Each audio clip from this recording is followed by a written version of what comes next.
교회에 대한 이야기를 좀 나눴으면 해요.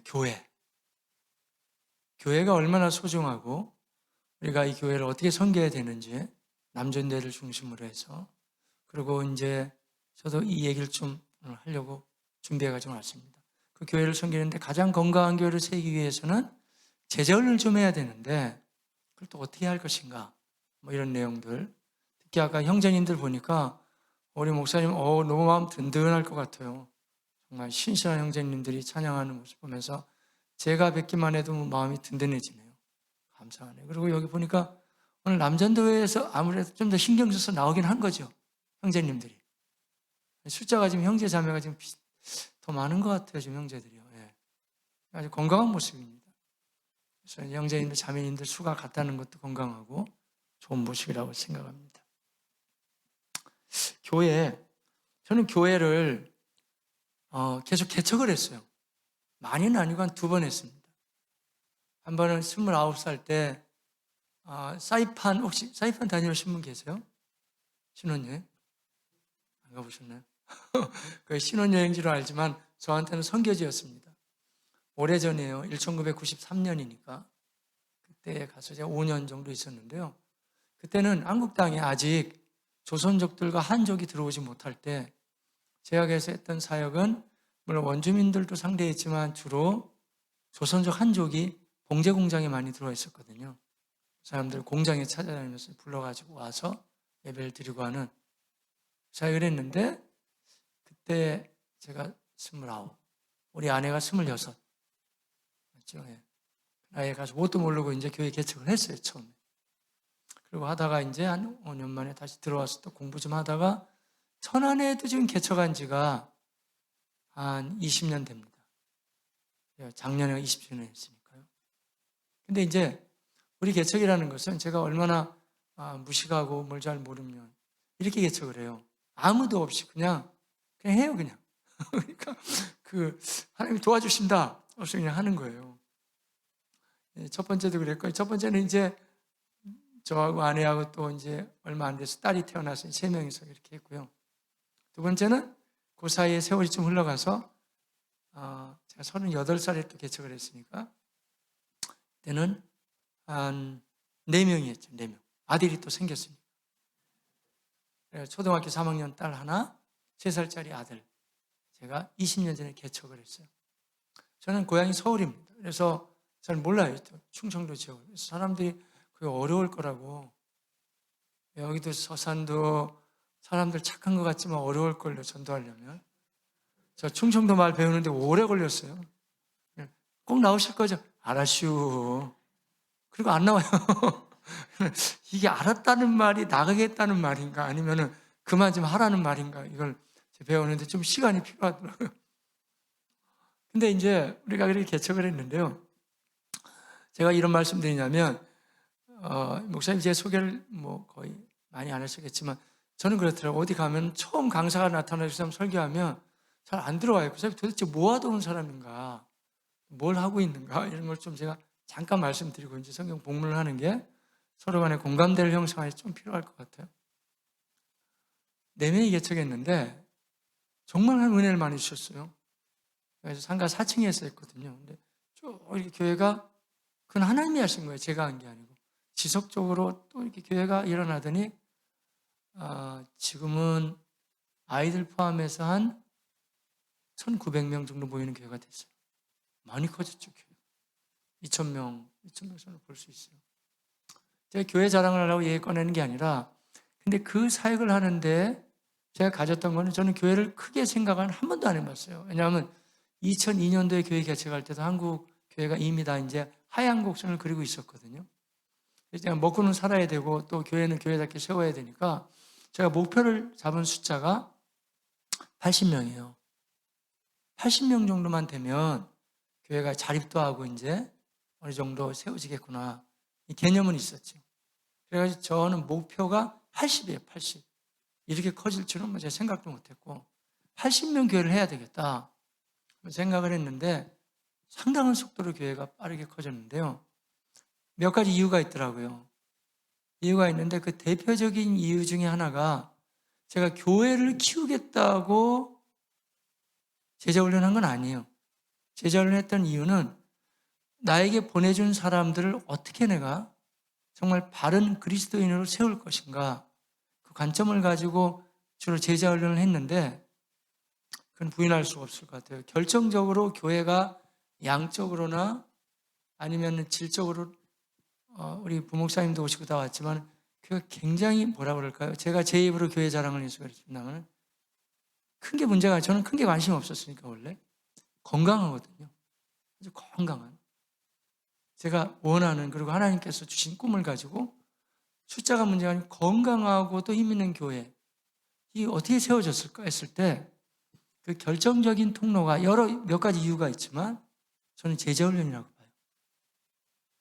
제자훈련은, 근데 제자훈련 오해하지 마셔야 되는 게, 제자훈련 숫자로 풀고겠다고 하는 훈련은 아니라니까요.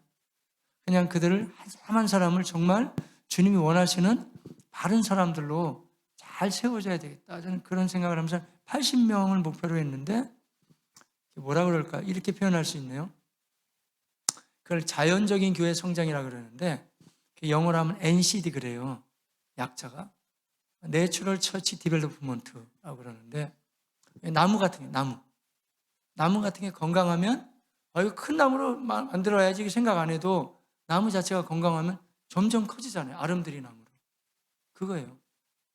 이제 원래 이제 세계적인 단체가 NCD라고 있어요. 한국에도 들어오긴 했어요. NCD라고. 거기서 주로 이제 주장하는 건데, 슈바르츠라는 목사님이 아예 그 책을 썼어요. 자연적인 교회 성장이라고. 교회를 큰 교회 만들어야지 안 해도 교회가 건강하게 되면 자연적으로 교회가 커지게 된다. 이게 영문으로 하자면 Natural Church Development, NCD예요. 커진다는 거거든요.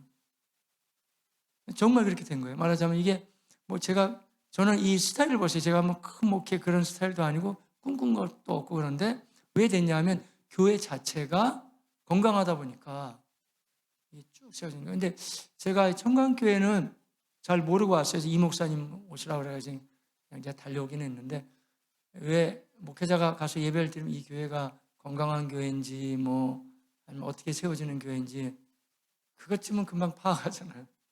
근데 제가 보니까 꽤 건강하고 정말 가능성이 있는, 뭐 그동안에도 여러분이 좋은 교회를 잘 세웠겠지만 그런 교회라는 확신이 생기네요.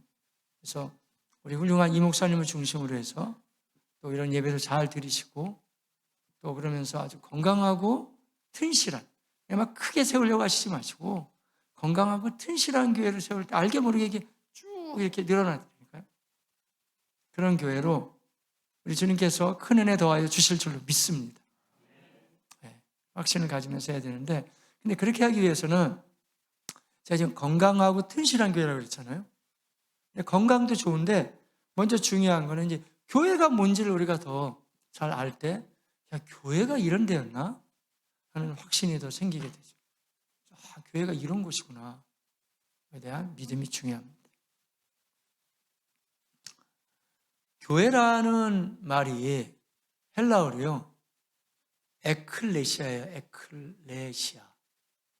에크가 뭐냐면 밖으로, 클레오는 불러낸다, 아는 여성형 명사음이에요. 그래서 에클레시아라는 말은 밖으로 불러낸 사람들의 모임이에요. 어디 밖으로 불러냈을까요? 이 타락하고 음란하고 폐역한 세계 속에 우리가 살잖아요. 우리 형제님들도 모두가 직장 생활하고 사업도 하고 다 그렇죠. 근데 삶의 현장은 교회하고 다르거든요. 굉장히 폐역하고 욕설이 난무하고 때로는 음란하고 어둡잖아요. 근데 그 속에 우리를 그냥 두시지 아니하시고 하나님이, 우리 오늘 특히 남전도의 헌신 예배인데 형제님들을 불러내신 거예요. 아까 보니까 모두가 다 선하게 생기고 뭐 잘생기시고 다 성령 충만하시더라고요.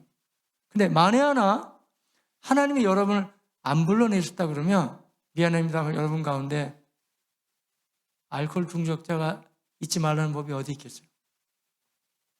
세상 뒷골목이나 배회하고 술 먹고 쓰러져 있고 그러지 말라는 법이 어디 있겠냐고요. 놀라운 하나님의 은혜 가운데 부르신 분은 하나님이십니다. 우리 하나님이 불러내셔서, 또 교회는요, 이게 세상 이방 종교하고 달라요. 세상은 혼자 뭐 돌을 닦는다, 득도한다 그러잖아요. 그건 말도 안 되는 얘기입니다. 교회는 그렇지 않습니다. 교회는 하나님이 우리를 1대1로 불러내셔서 예수 그리스도를 믿게 하시고 성령이 우리 가운데 거하시면서 내가 하나님의 사람으로 영생을 얻은 하나님의 백성으로 삼으시지만, 그런데 하나님의 성품 자체가 처음부터도 혼자 활동을 안 하시고 활약을 안 하세요.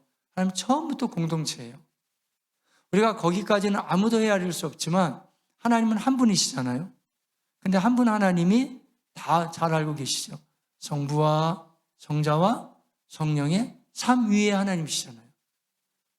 보이시지도 않는 하나님, 한 분 하나님 얘기만 해도 믿기 어려운 판국에 왜 하나님이 삼위로 말씀하시겠어요? 물론 성자 예수님이 오셔서 우리 죄를 속량해 주시고 믿게끔 하시는 분 성령님의 역사고 다 논리적으로 펼칠 수는 있지만 다 안 보이잖아요. 근데 가뜩이나 한 분 하나님 믿기도 어려운 판국에 왜 하나님이 삼위로 말씀하실까요? 그거는 뭐 이유가 될 게 없어요. 원래 삼위일체의 하나님이시니까. 한 분이시지만 그분은 삼위로 운행하시는 분이십니다. 그걸 그대로 믿는 거거든요. 근데 그거부터가 하나님의 성품이에요. 맨 처음에 사람을 지으실 때도 하나님이 남자를 먼저 지으시잖아요. 그리고 나서 사람이 요구한 것이 아니고 하나님이 그 사람의 뼈를 가지고 여자를 만들어 주시고 하나의 가정의 공동체를 만들어 주시죠. 보세요. 항상 하나님이 일하시면 공동체라니까요. 그래서 그건 아주 잘못된 그 입장인데, 우찌무라 간조라든지 그 사상이 여기서 들어왔어요. 함석헌이라는 사람 들어오셨죠.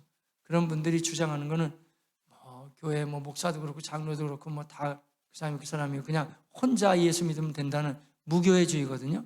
그건 몰라도 한참 모르는 주의입니다. 없어요, 성경에는 그런 게. 성경은 일단 구원 받게 되면 항상 공동체예요. 그건 구약에서부터 신약 오늘날에 이르기까지 무교회는 없어요. 항상 교회라는 공동체를 가지고 움직여 갑니다. 그렇기 때문에 우리가 혼자 예수 믿는 것도 중요하지만 교회라고 하는 공동체를 통해서 같이 믿는 것이 굉장히 소중한 겁니다. 하나님이 그 일을 원하시고요. 그래서 교회라는 공동체로 부르셨잖아요. 에클레시아, 교회 공동체. 그래서 이 말을 하자면 원어적으로 좀 더 깊이 들어갈 수 있는데 너무 복잡해집니다. 그러면 구약에도 언약 공동체가 있었거든요. 하할이라고 불러요, 하나님이. 근데 이 흐름이 이렇게 되는 거예요. 에덴 동산에서 하나님이 그들이 만약에 범죄하지 않았더라고 한다면 거룩한 공동체로 만드시면서 하나님 나라를 하나님이 세워나가시길 원하신 거예요. 그러나 불행히도 인생들이 따먹지 말라고 하는 실과를 따먹어버리고 범죄함으로 하나님과의 관계가 깨지잖아요. 그러면 하나님께서 그들과 교제하시면서 세우시고자 하는 공동체가 마치 깨진 것처럼 보이지만 그렇지 않아요. 깨트려 놓기는 인간이 깨트려 놨는데 하나님의 작정하신 하나님의 계획은 절대 깨지지 않습니다. 그래서 하나님은 그들이 비록 타락하고 또 노아 홍수도 있고 했지만 점점 더 타락이 와서 엉뚱한 짓만 하는 거예요. 바벨탑을 쌓으면서 하나님보다 높아지겠다고 했을 때 도저히 안 되겠다 싶으니까 하나님이 그들을 치셔가지고 이제는 이 구음이 말이 나눠지게 됐잖아요. 영어 이렇게 다 말이 그때 다 나눠지게 되는 거거든요. 그래서 모든 인류와 족속들은 흩어져 살게 돼요. 그때 하나님이 한 사람을 선택하십니다. 그게 아브라함입니다. 또 무슨 일을 하시냐면 하나님이 아브라함을 선택하셔서 내가 너로 큰 민족을 이루겠다고 하시잖아요. 왜요? 하나님 공동체를 하나님이 원하신다니까요. 그래서 하나님이 또 일하시는 것은 아브라함 할아버지 혼자만이 아니라 아브라함의 족속을 나중에 뿔구셔가지고 이스라엘 공동체를 만드셨어요. 그래서 하나님이 하시고자 하는 일은 이스라엘이 나중에 하나님을 잘 믿고 하나님의 아들 예수님을 보내신다고 했기 때문에 예수님 오심을 잘 맞이하기를 원해요. 그냥 원래 하나님의 뜻이에요.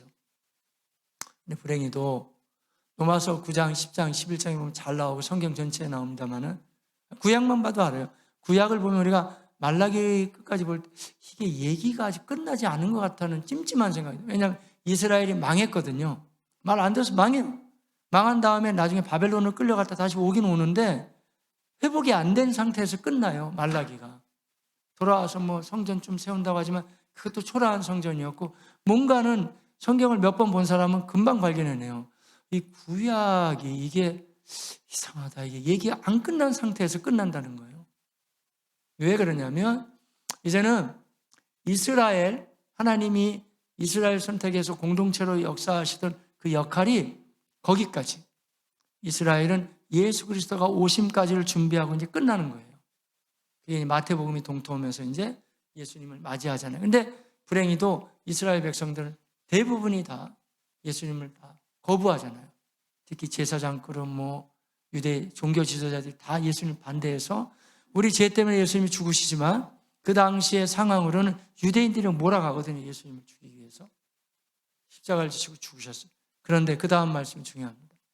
예수님이 죽고 그러면 이제 이스라엘 이것도 또 엉망이고 안 되는 게 아니고요. 그 다음에 그 얘기를 기가 막히게 로마서에서 사도 바울이 잘 풀어주게 되는데 이제는 더 이상 육체적인 유대인이 유대인이 아니고 이제는 영적인 유대인이 유대인이 되는 거예요.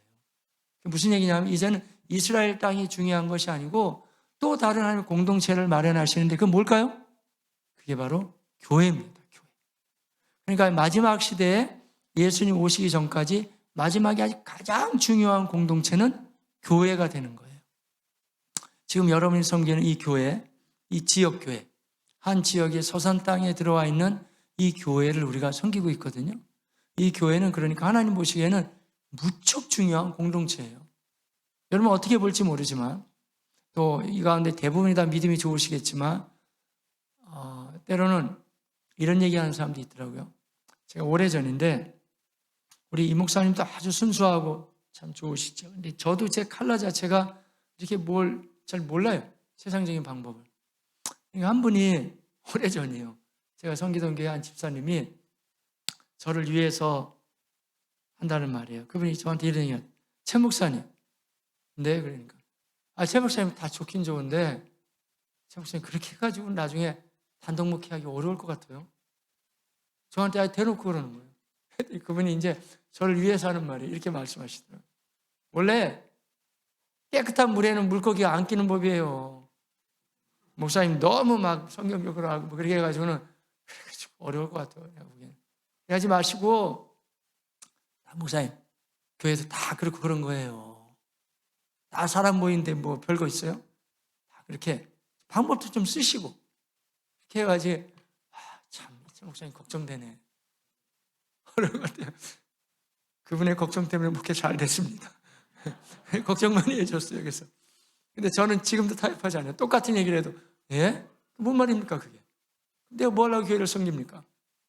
제가 나가서 장사를 하든지 뭐 다른 걸 하지 교회가 똑같은데 뭐 하려고 목사가 여기 있냐고요. 제가 그런 얘기 할 거예요. 그때도 제가 아닙니다. 그거는 교회는 다른 공동체입니다. 그 개념이 굉장히 중요합니다. 여러분. 근데 왜 그런 얘기를 하면 그분이 저를 못되라고 한 얘기는 아니라고 저는 생각해요. 저를 위해서 한 얘기인데 그거는 근데 별로 성경적 근거가 없어요. 성경적인 근거는 에클레시아니까요. 세상은 타락하고 더럽지만 교회를 뽑아내셔가지고 뭔가는 새로운 공동체를 만드는 거예요. 또 오해하지 마세요. 그렇다고 해서 우리가 무슨 저런 중들처럼 산중으로 올라가거나 아니면 세상하고 끊고 살고 그런 거 아니에요. 그걸 이제 신학적인 용어로는 이게 근본주의라고 그러는데 그러면 안 돼요. 왜냐하면 우리가 장사도 하고 돈도 벌고 다 공부도 하고 해야 되는데 다 세상을 끊어버리면 누가 전도합니까? 세상은 누가 변화시키고? 그게 아니고요. 우리는 그게 아니라 목사님이나 제가 여러분이 배우는 이 성경에 대한 관점은 소위 개혁주의라는 건데 개혁주의가 뭐냐면요. 우리가 세상을 도망치진 않지만 세상과 구별되게 살면서 세상을 변화시켜 나간다 이거죠. 아멘 또 안 하시네. 이게 좀 어려워서. 이게 어려운 일이거든요. 좀 어렵네요. 근데 맡기는 말. 되게 어려워요. 그렇지만 되게 어려운 일을 성령이 도와주시면 할 수 있습니다. 우리 힘으로는 못해요. 차라리 그러니까 이제 믿음은 좋은데 성경을 깊이 이제 모르는 분들은 세상을 다 끊어버린단 말이에요. 그건 할 수는 있죠. 근데 그러면은 이제 사회생활도 못해요. 못해요. 그러니까 교회만 오는 건 좋은데 세상이 너무 괴로운 거예요. 세상을 즐길 필요는 없지만 세상을 누가 변화시키냐고요. 그럼 안 되고요. 차라리 이렇게 비유를 드는 게 맞아요. 교회를요. 배라고 생각해요. 배. 배인데 이 배가 구조선이거든요. 그래서 배가 말이에요. 배는 항상 바다에 떠 있긴 해야 되잖아요. 육지로 올라가면 역할이 끝나는 거 아니에요. 도망가면 안 되는 거고 바다에는 떠 있어야 되는데 배가 이제 뭐 파손이 되거나 구멍이 나면 안 되잖아요. 든든해야 되겠죠. 풍랑이 일어도 좀 괜찮은 배야 돼. 그거예요, 그거. 그 말씀을 드리는 거예요. 그래서 교회가 이 교회라는 배가 중요하다는 걸 생각하고 이 청강교회 지금까지도 뭐 좋은 교회를 잘 세우신 것 같으신데 이 목사님을 중심으로 해서 말이죠. 더 정말 튼실하고 좋은 교회, 건강한 교회에 대해서 교회다운 교회의 역할을 더 감당할 수 있는 교회 되시기를 저는 축복합니다. 교회가 굉장히 중요하거든요. 교회를 잘 모르면 쉽게 생각하고 너무 바쁘면 오늘 좀 빠져 그냥 이렇게 생각하고 쉽게 생각하는데 교회를 알게 되면은요. 교회를 알게 되면 딱 나오는 단어가 있어요. 저도 교회를 안 다음에 불렀는데 영광스러운 주님의 교회. 미안합니다. 우리 교회 이름조차도 주님의 교회에서 청강교회로 바꾸죠 뭐 그냥. 네, 같이 해보겠습니다. 영광스러운 청강교회.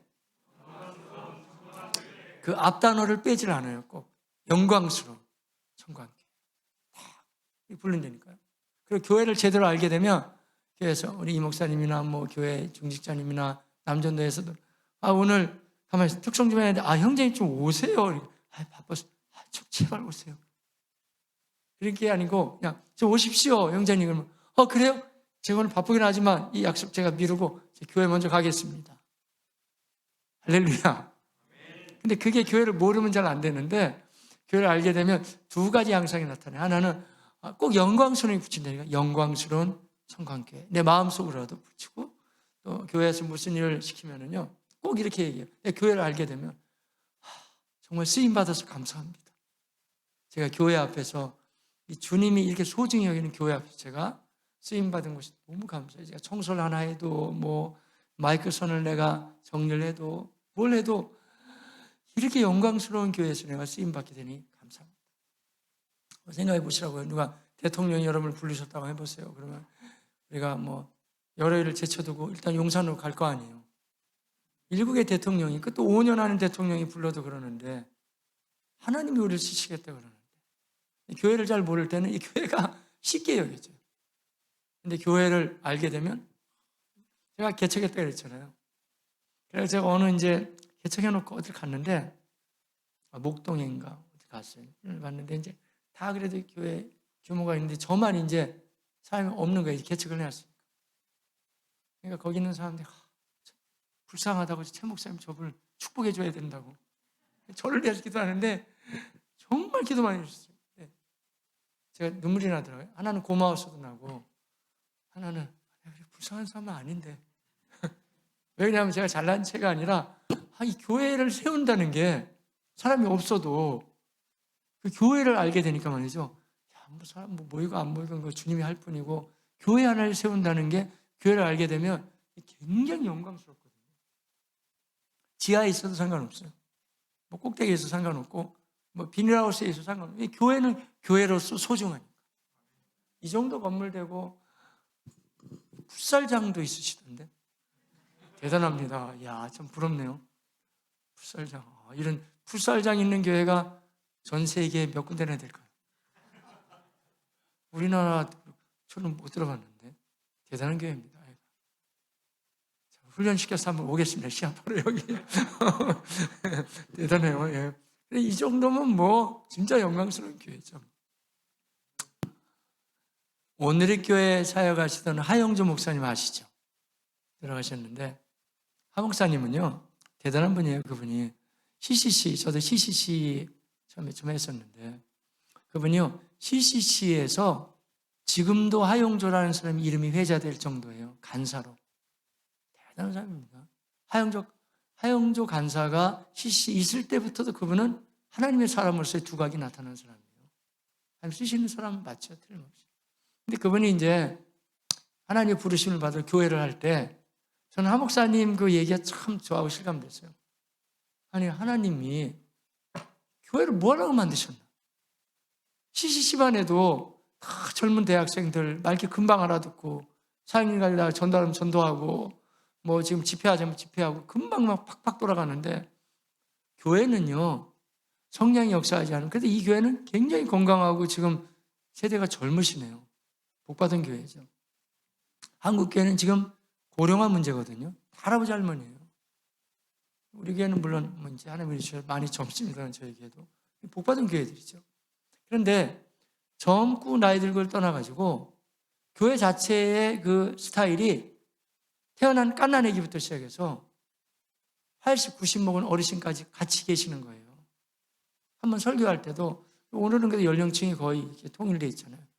그런데 이게 폭이 훨씬 넓은 데도 많아요. 아기부터 90 어르신까지. 또 학력이 짧으신 분부터 시작해서 PhD를 가지고 있는 박사님들까지. 남자, 여자, 건강한 자, 약한 자, 아픈 사람, 아니면 튼튼한 사람. 그야말로 교회가요. 우리가 교회를 모르게 되면 세상에 이런 오합지졸 공동체도 없어요. 그렇잖아요.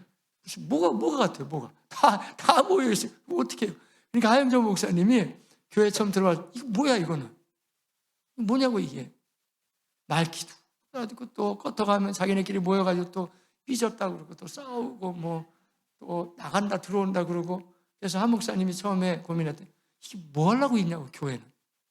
우리 CC같이 이렇게 깨끗하고 쌈박한 그냥 선교단체 몇 군데만 있으면 되지 이게 왜 있을까? 고민하다가 그분도 성령의 도우심이죠. 성경을 통해서 교회를 발견했을 때 한 목사님도 영광스러운 교회. 정말 영광. 그러면 선교단체나 신학대학교나 방송국이 나쁘다는 게 아니라 그게 여러분 교회가 세워져야 나머지가 다 세워지는 거예요. 지금 한국 교회가 약해지니까 지금 신학교들도 지금 난리가 아니에요, 여러분. 다 문 닫게 생겼어요. 교회에서 다 뿜어줘야 되는데 교회가 안 되면 선교단체도 똑같아요. 선교단체도 지금 없어진 단체도 있고 되게 어려운 거예요. 그러니 남들 보기에는 교회가 부족해 보이고 연약해 보이고 또 여러 연령계층이 모이고 오합지졸 같아 보였지만 아니에요, 여러분. 하나님이 친히 세우신 공동체는 이 세상에 한 두 개가 있어요. 하나는 가정이고 하나는 교회인데, 저는 지금 교회 얘기를 하고 있는데요. 하나님께서 직접 세우신 공동체가 바로 이 교회입니다. 교회라는 공동체를 세웠기 때문에 우리가 기억해야 되는 것은 이 교회는 매번 말로는 할 수 없겠지만 속으로라도 영광스러운 청강교회. 내가 이 교회를 섬길 수 있다니. 교회에 대한 이 본질을 알고 고백할 수 있는 하나님의 사람들이 다 되시기를 바라겠습니다. 오늘 본문 말씀인데 특히 에베소서는 교회에 대한 서신서예요. 되게 중요하게 다루고 있고요. 저는 한 절만 가지고 지금 이야기를 하고 있습니다. 교회는 그의 몸이니 그가 누굴까요? 예수님이십니다. 예수님의 몸이기 때문에 만물 안에서 만물을 충만하게 하신 이의 충만함이니라. 어렵죠, 말씀이. 교회는 예수님의 몸이니까지는 이해되는데 만물 안에서 만물을 충만하게 하신 충만함이라는 게 무슨 말일까요? 헬라어로 한다면 이 충만함이라는 게 플레로마, 영어로 한다면 플로링, 플로우 한다는 게 있잖아요. 흘러 넘친다는 거. 교회는 예수님의 몸이 되기 때문에 이 교회를 통해서 플레로마가 간다는 거예요. 무슨 말씀이냐면 교회에서 은혜를 받아서 은혜 받은 것이 개인으로, 가정으로, 사업장으로, 직장으로, 학교 생활로 이게 흘러간다는 거예요. 그러면 목사님, 적어도 그리스도인의 삶에 있어서 가장 중요한 건 교회라는 얘기인가요? 그 얘기를 하고 있는 겁니다. 성경이 그 얘기를 해주니까. 성경은 교회가 예수님의 몸이에요, 몸. 우리가 지금 예수님을 눈으로 보지 못하잖아요. 베드로전서 1장 8절에 있는 말씀, 예수를 너희가 보지 못하였으나 사랑하는도다. 이제도 보지 못하나 믿고 말할 수 없는 영광스러운 즐거움으로 기뻐한. 어떻게 해요? 성령이 도와주시니까. 그런데 예수님이 역사하신다는 것을 우리가 확연하게 경험하고 볼 수 있는 곳이 어디냐면 바로 교회라니까요. 물론 우리는 직장생활도 하고 사업도 해야 되고 공부도 해야 되고 다 필요한 영역이 있지만 이 교회에서 모든 것을 다 공급받는 거예요. 왜 그러냐면 요한삼서 말씀과도 같이 내 영혼이 잘 돼야 범사에 잘 되고 강건케 되고 흘러가기 때문에 이 교회를 통해서 그것을 공급받고 내가 흘려보낸다는 것이 교회의 플레로마, 교회의 충만함이 만물을 충만하게 합니다. 이 교회가 일어날수록 그러니까 그 같은 배라고 그랬잖아요. 이 청강교회와 여러분의 삶은 아주 매우 밀접하게 연관되어 있어요. 잘 아시겠습니다만. 그래서 교회가 기쁘면 여러분도 여러분 가정도 기쁜 겁니다. 교회가 건강하면 여러분도 여러분 가정도 건강합니다. 심지어는 사업장도 직장생활. 이게 막 홍수 비슷하게 흘러간다니까 쫙쫙 흘러가는 거예요. 그래서 우리는 먼저 그의 나라 의를 구하라 할 때 그의 나라는 하나님 나라는 교회만을 말하지는 않지만 그러나 교회가 하나님 나라에 있어서 가장 핵심인 것은 아무도 부인할 수 없어요. 교회를 중심으로 해서 하나님 나라라는 건 전 영역이거든요. 직장, 사회생활, 서산시 전부 다. 근데 그게 어디서 핵심이 주었냐면 교회라니까요. 교회를 통해서 이것이 쫙쫙 흘러가는 거예요. 그리고 모든 교회가 우주적인 교회에서 우리 청강교회도 주님의 교회도 하나가 되지만은 그러나 주 오시기 전까지는 각 지역 교회를 중심으로 하나님이 성시게 하셨죠. 그래서 여러분은 다른 교회들을 축복하면서 기도해야 되겠지만 그러나 청강교회를 정말 소중히 여기면서 이 목사님을 중심으로 해서 지금까지도 잘해 오셨지만 이 교회의 영광을 바라보며 잘 세워져 가시기를 주의 이름으로 축복합니다. 그러면 좀 더 구체적으로 우리가 이 영광스러운 교회를 통해서 누리는 특권이 몇 가지가 있어요. 저는 그 얘기를 좀 할까 그러는데 첫 번째가 뭐냐면 세상 어디에서도 찾아볼 수 없는 우리는 영광스러운 교회를 통해서 예배의 특권을 누리게 됩니다. 예배는 매번 드리지만 예배 시간을 여러분 사모하시기를 바라겠습니다. 예배에 대한 사모함이 있어야 돼요. 하나님이 우리를 A.W. 토조가 그런 얘기를 했죠. 우리가 교회에서 여러 가지 봉사하는 거 중요하지만 그분 이런 얘기했습니다. 하나님이 우리를 부르실 때 워커, 일만 하라고 부른 것이 아니고 우리를 부를 때 워시퍼로 불렀다. 예배자로 우리를 부르신 거예요. 여러분이 잘 아시겠습니다만은 저는 그런 걸 아예 우리 교회에서 못하겠는데 주일학교도 그렇고 모든 일도 예배를 드리고 해야지 주일학교 선생이라고 뒤에서 출석이나 체크하고 안 됩니다, 여러분. 왜냐하면 어린이 예배가 됐든 모든 예배가 됐든 간에 모든 예배는 예배입니다, 여러분. 그래서 우리가 주님 앞에 내가 교사로 들어가도 예배자가 되시기를 바라겠습니다. 그러니까 예배의 구경꾼은 아무도 없는 거예요. 하나님 그 예배를 받으셔야 되니까. 그래서 우리가 예배를 제대로만 드려도 이 교회의 영광이 얼마나 이 가운데 가득하게 임하는지를 우리는 더 많이 체험할 수 있습니다. 물론 우리가 예배라는 것은 은혜 받기 위해서 드리는 건 아니에요. 예배는 하나님께 영광을 돌립니다. 그러나 너무 감사한 것은 예배를 드릴 때 하나님의 영광이 너무 우리 가운데 가득하게 임하기 때문에 그 예배를 통해서 하나님의 은혜가 임하게 되는 것이죠.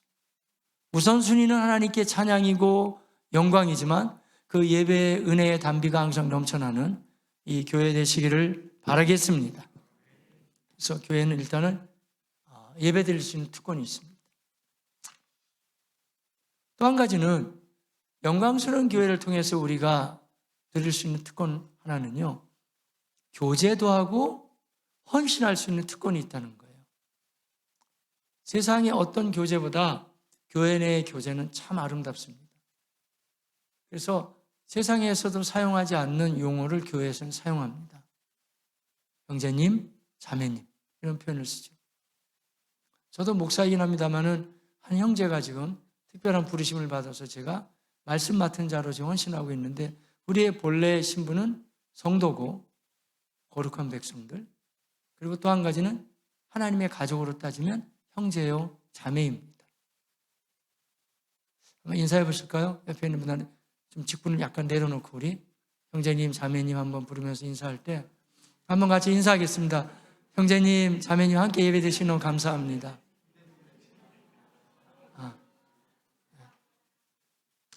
예, 저도 간혹 가다가 우리 사모하고 이제 훨씬 더 사이가 좋을 때 해야 되는데 좀 제가 오히려 더 어려울 때는 제가 이름을 홍기수 자매 왜 이러세요? 근데 우리는 자매고 형제이기 때문에 원래는 그 안에서 우리 같이 만난 공동체거든요. 그러니까 정말 독특한 공동체라니까요. 세상은 다른 게 되게 많아요. 세상 어디도 아무개 씨, 아무개 과장님 이렇게 부르잖아요. 근데 형제님 자매님 안 부르잖아요. 불교하고 기독교하고 다른 게 뭔지 아세요? 저는 일반 대학을 나왔어요. 그래서 저를 부르실 때 우리 가정이 어려웠어요. 제가 돈을 벌어야 되는데 너무 제가 은혜를 많이 받아서 내가 신학을 해야 되는 너무 괴로웠거든요. 서울 살 때인데 그때 강남터미널에 가면은 성모병원 있잖아요. 그 옆에가 국립중앙도서관, 제일 큰 도서관이 우리나라에서. 거기 가서 불교책을 봤어요.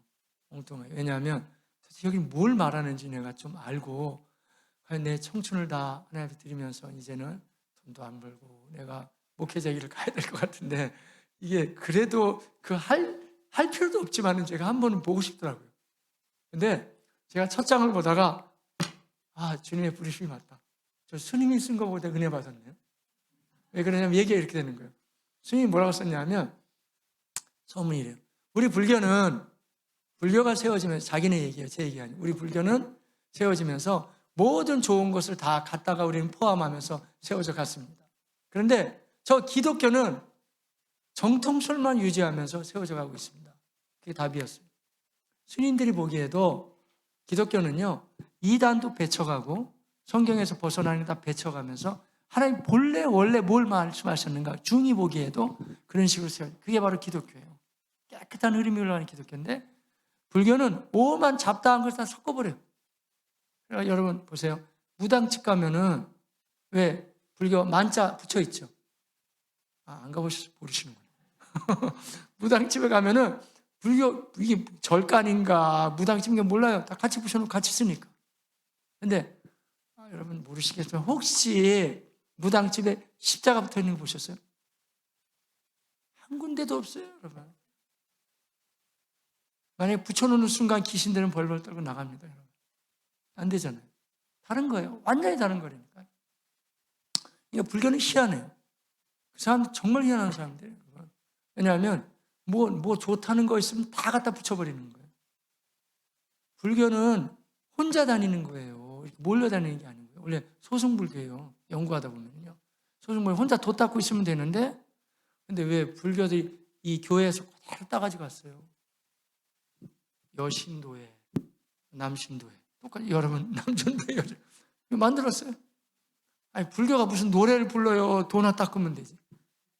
근데 또 참불가 해가지고 뭐 하나 만들어놨잖아요. 그러니까 다 똑같이. 어디까지 따라하냐면요. 불교도 제자훈련이에요. 아예 없는 건데 만들어가지고 한다니까요. 참 희한한 집단이죠. 어떻게 보면. 다 똑같이 그냥 갖다 붙입니다. 저는 좀 우려가 되는 게 불교에서 자기네끼리 이제 자기네 신자들, 신도끼리 만나가지고 형제요, 자매요 부를 것 같아요. 이제 조금 있다 보면. 다 따라오니까. 근데 이거는 교회 용어예요. 못 따라오는 거예요, 원래는. 왜냐하면 교회는 언약 백성인 동시에 가족이거든요.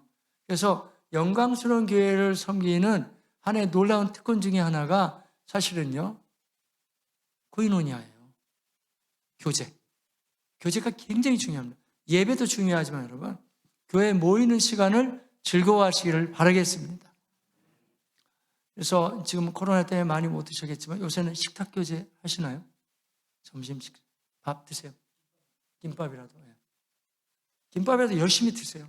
왜냐하면 그 같이 먹는 게 이 성경에 보면 다 성경이 찾아야 될 근거를 성경이 주로 먹거든요. 먹고 같이 나누고 이런 거. 뭐 먹는 김에 술도 한잔 하시고 그러면 안 됩니다, 여러분. 왜냐하면 그건 세상적인 거 절대 안 되고 그건 저기 뭐 성당 이상한 데서 안 되는 거. 교회는 경건함을 유지하기 때문에 식탁 교제는 같이 나눌 수 있죠. 그리고 교제도 성경적인 교제가 좋아요. 그러니까 이 세상 거를 가지고 오기보다는 성경적으로 뭐 같이 모여서 기도하기도 하고 성경도 배우고 서로 간에 아프면 또 기도해주고 그러니까 세상 어디에도 없는 아름다운 교제가 영광스러운 교회에서 펼쳐져 가시기를 바라겠습니다. 그리고 또 한 가지 감사한 것은 내가 뭔가는 교회에서 일할 수 있다는 거. 그것도 특권이거든요. 뭐 고치든지 뭐 아니면 청소하든지 봉사하든지 간에 한번 같이 해보실까요? 예. 교회에서 쓰임 받을 때 항상 고백해야 될 표현이에요. 한번 해보겠습니다. 서로 얼굴 바라보면서 고백하세요. 예. 쓰임 받아서 감사합니다. 예. 그래서 집사님, 좀 목사님 이것 좀 해주세요. 그러면 네, 목사님 감사합니다. 쓰임 받아서 감사합니다. 해가지고 정기선도 이어드리고 다 이러면서 이제 가시면서 또 남들이 다 칭찬해도 그 쓰임받을 감사가 참 중요하다. 그거 마음속에만 그 담고만 있으면 교만해지지도 않아요. 그래서 어떻게 그렇게 찬양을 잘하세요? 은혜스럽게 막 누가 칭찬해 주면 아니에요. 그냥 쓰임받아서 감사합니다. 아예 그냥 고백으로 삼으시기를 바라겠습니다. 그래서 영광스러운 교회 앞에서 여기서 다 흘러간다니까요. 주님 마지막 시대의 마지막 주자로 교회를 사용하시고 내가 여기서 주님 앞에 한 귀퉁이라도 쓰여진다는 것이 얼마나 감사한지 몰라요. 우리 교회 얘기를 제가 조금 했는데 약간 더 해볼게요. 그렇게 되면 교회 관리가 어려워요. 청소도 누가 하고 막 그래야 될 거 아니에요. 이제 여러 가지 부속 시설도 있고 사람도 많으니까. 근데 우리 교회는 아직 한 그 정도 숫자가 됐지만 청소를 누구한테 맡기지 않습니다. 그러니까 그냥 해요. 누가 하면 성도들이 하는데 이 교회의 영광을 알게 되니까 이분들이 말이죠. 그러니까 반년에 한 번씩 끊거든요. 여기를 어떻게 하실지 몰라도 6개월에 한 번씩 끊어요. 청소 이런 거를. 자, 이제는 청결 사역이 끝나갑니다. 여러분, 청결 사역 늦게 신청하면 기록할 자리가 없으니까 청소하실 분들 이제 1층의 게시판에 기록을 해주세요. 막 씁니다. 특히 인기가 어디가 좋냐면 화장실. 그냥 화장실을 막 그냥 보통 깨끗이 청소하는 게 아니에요. 근데 그분들 마음에는 뭐가 있을까요? 야, 내가 이 건물이 교회는 아니고 교회는 사람이거든요.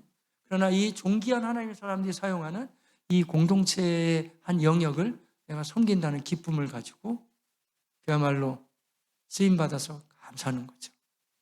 정강교회 잘해 오셨겠지만 이 교회 안에서의 교제와 쓰임받는 것, 헌신을 더욱더욱 소중히 여기시기를 바라겠습니다.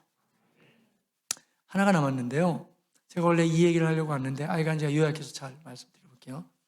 세 번째는 영광스러운 교회에서요. 중요한 게 뭐냐면 특권이 전도하고 제자를 삼는 특권이 있다는 거예요. 세상에서는 못해요.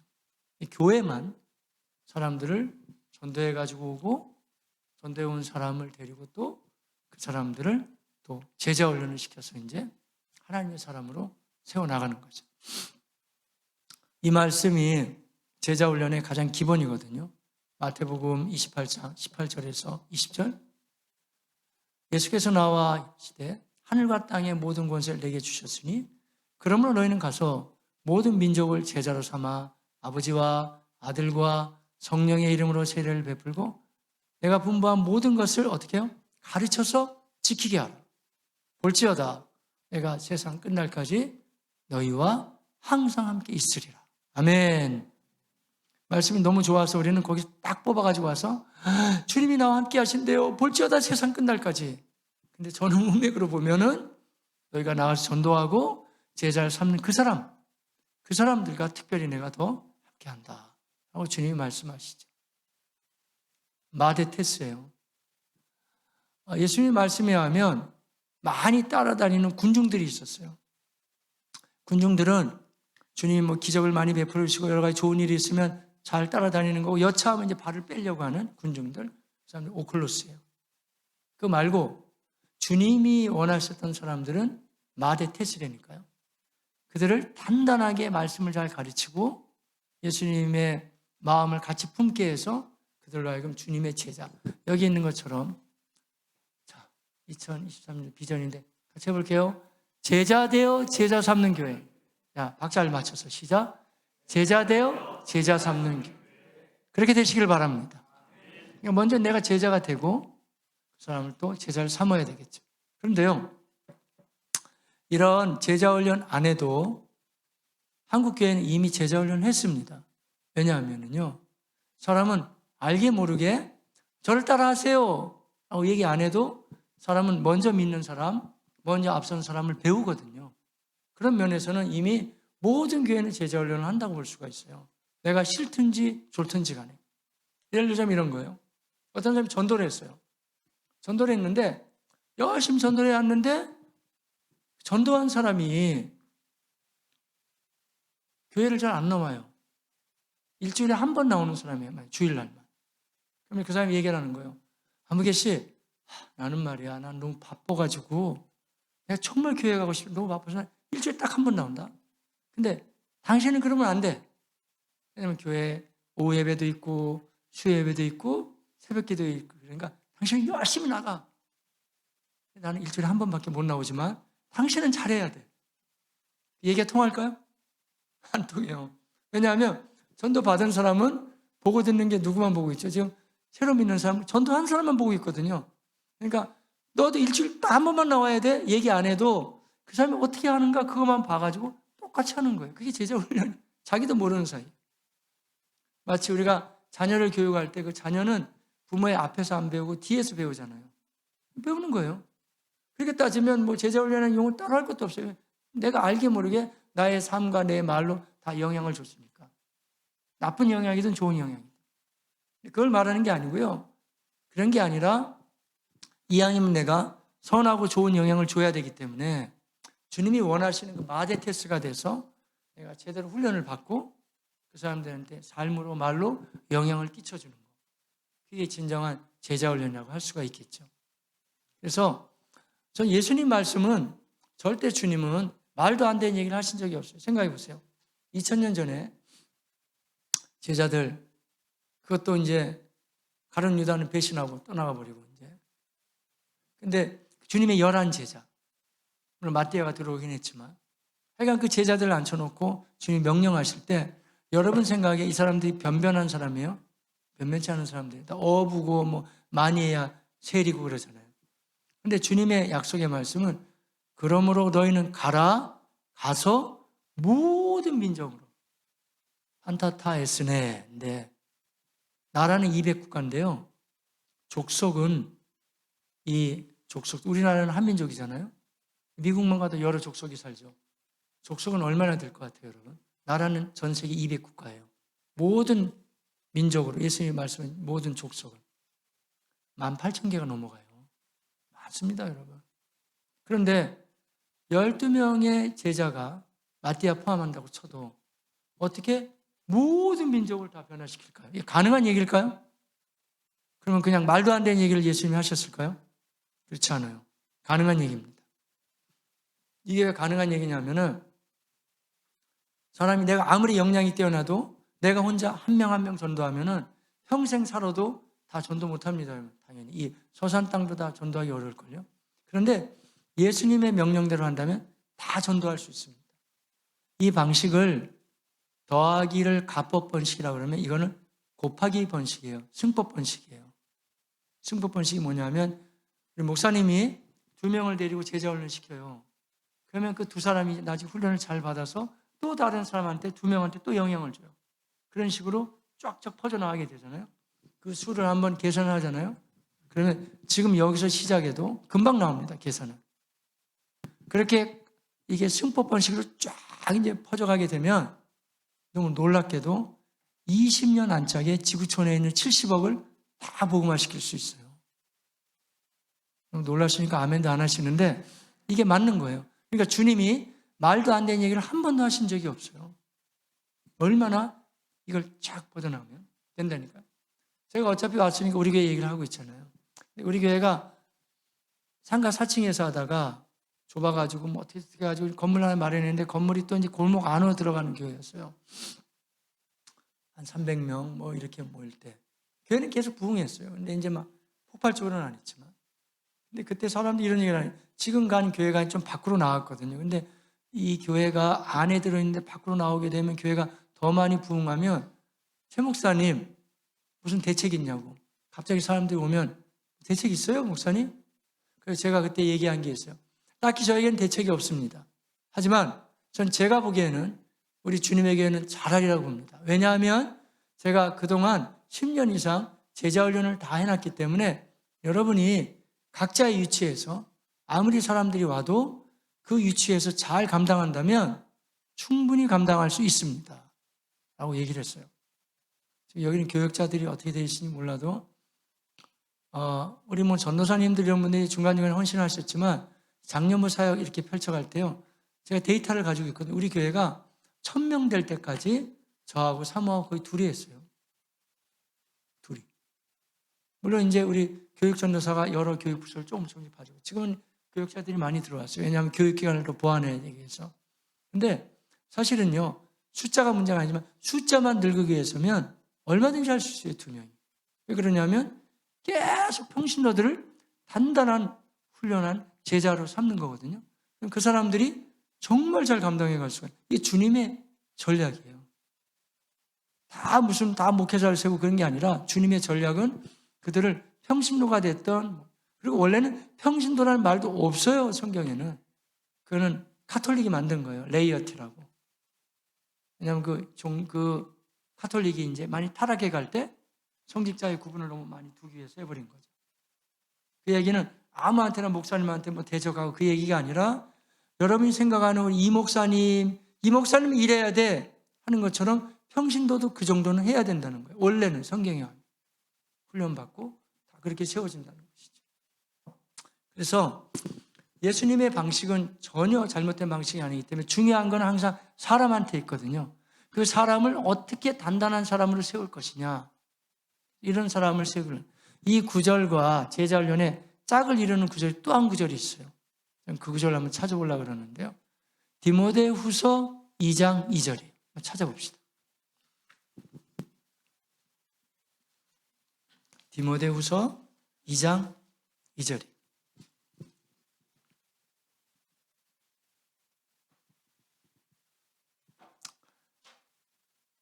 자, 함께 읽으십니다. 시작. 또 내가 많은 증인 앞에서 내게 들은 바를, 그 다음이 중요합니다. 누구에게요? 이 사람이 있어야 되는 거예요. 충성된 사람들에게 부탁하라. 그들이 또 다른 사람들을 가르칠 수, 이거예요. 그러니까 예수님의 말씀과 바울의 이 서신이 연결이 되면서 그럼 승법 번식 어떻게 할 것인가? 충성된 사람들. 그래서 교회는 크고 작은 게 문제가 아니고 중요한 것은 충성된 사람들이 몇 명이나 있냐 이거예요. 남전대회도 마찬가지고 크고 작은 게 문제가 아니라 성경은 하나님은 얼마든지 하실 수 있기 때문에 가장 하나님 중요시 여기는 거는 피스토이스 안드로포이스라 그래요. 이 헬라어로. 이 충성된 사람들. 이 사람들. 충성된 사람들. 한번 같이 해보실 게 중요하니까 오늘 뭐 여러 얘기 나누면 다 잊어버리셔도 이 문구는 기억하는 게 좋을 것 같아요. 충성된 사람들. 이 사람이 필요하다는 거예요. 영광스러운 교회에서 제자훈련의 목표는 충성된 사람을 세우는 거예요. 누구 앞에? 하나님 앞에서 얼마나 충성된 사람을 세우겠느냐. 그 사람들을 세우기 위해서는 훈련이 필요하죠. 훈련 그러면 너무 어렵게 생각할 거 없어요. 왜냐하면 그러면 사람이 아무렇게나 사는 게 뭐 좋아요, 여러분? 그게 아니고 사람은 어느 정도의 훈련이 필요합니다. 오히려 훈련은 우리를 더 단단하게 만들고 그리고 주님 앞에 충성된 사람들로 만들어갈 수 있습니다. 감사한 것은 이쪽은 청소년들, 우리 어린 친구들 같아요. 감사한데 요새는 제가 우리 부목사님들 여러 분 계시는데 부목사님들 제가 훈련시켜가지고 우리 교육기관 또 아니면 소망부 뭐 어르신들도 다 모두가 다 훈련이거든요. 근데 너무 감사하게 제가 기대한 것보다 훨씬 잘해요. 그러니까 모든, 저는 작년부만 주로 했는데 제자 훈련을 교육기관까지 뭐 다 훈련시키는 거죠. 어떻게 훈련해 가는지. 이런 부분이 굉장히 중요한데요. 이 충성된 사람들을 세우고 훈련하고 나아가는 부분에 대해서 제가 이 목사님하고 좀 더 나누고 또 이 목사님도 뭐 한국교회에는 우리 옥하는 목사님 이야 뭐 배울 분들이 교재도 많이 있고 코스가 많이 있으니까 뭐 지금도 연구하시지만 성실하게 잘 준비하시겠지만 준비하셔가지고 아마 진행하실 거예요. 그래서 제가 추후에도 이 목사님이 이 일을 진행하는데 미려가지만 조금이라도 제가 도움이 된다 그러면 같이 나눌 수 있는 부분 좀 나누고 함께 할까 그러는데요. 바라기는 이 교회의 영광스러움 앞에서 예배로도 영광을 돌려야 되겠고 풍성한 교제로도 나눠야 되겠지만 그러나 이제부터 여러분이 아마 시작하게 되는 이 훈련을 받는 특권, 부담으로 여기지 마시고 훈련은 특권입니다. 영광스러운 교회 앞에서 받을 수 있다는 특권을 가지고 진행해 나갈 수 있는 하나님의 사람들이 다 되시기를 바라겠습니다. 아마 여러분 가운데서도 선교단체 출신들도 있을 수 있다고 봐요. CC라든지 뭐 내비게이터.